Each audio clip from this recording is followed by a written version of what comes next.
If you're trying to heal your trauma, there's something you need to understand. What happened to you may never disappear. It won't vanish. It won't dissolve. It won't erase itself from your nervous system. And that's not failure. That's biology. Because trauma doesn't heal the way a wound heals. It integrates. And if no one has explained that to you before, this might change how you see your entire healing journey. Most people believe healing means returning to who they were before the pain. But here's the truth. There is no before.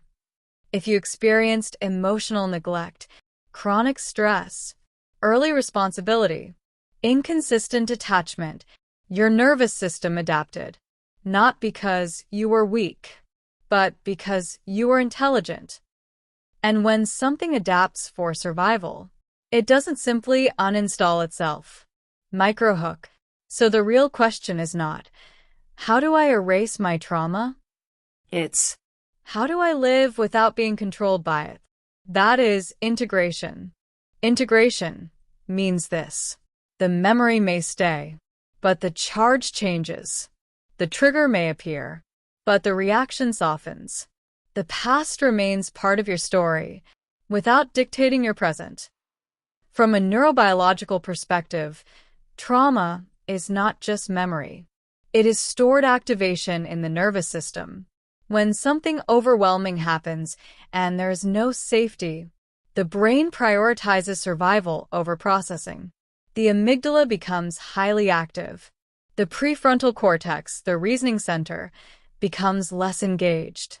And the body records the experience as threat, sometimes without clear narrative memory.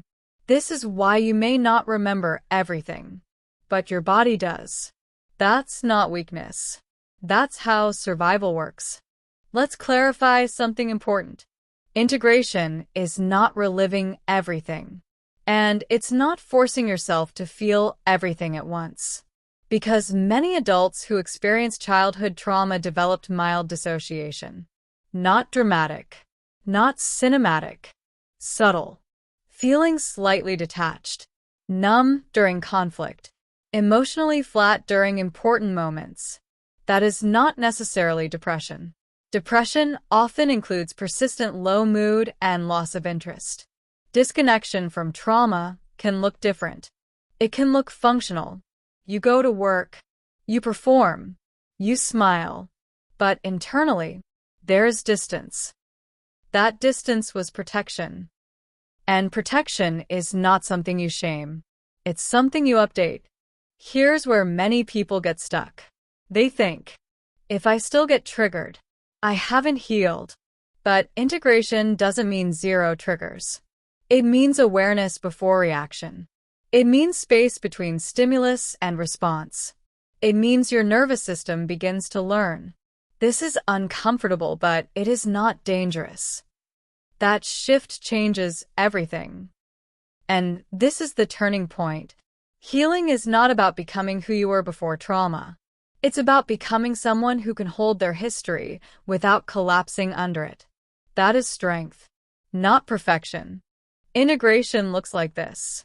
You still feel anxiety, but you don't spiral for hours. You still remember painful moments, but they don't define your identity. You still have sensitivity, but now it's wisdom, not fragility.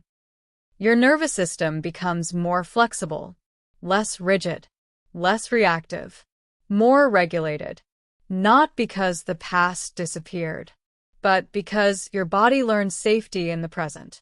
And safety rewires response.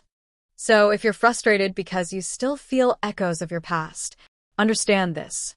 Healing is not deletion. It is integration. And integration is measurable in one way. You have more choice than you used to.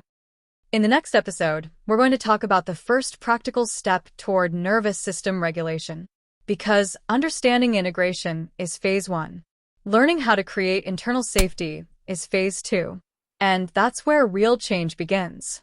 This is Vital Mind Institute. You are not broken. You adapted. And adaptation can evolve.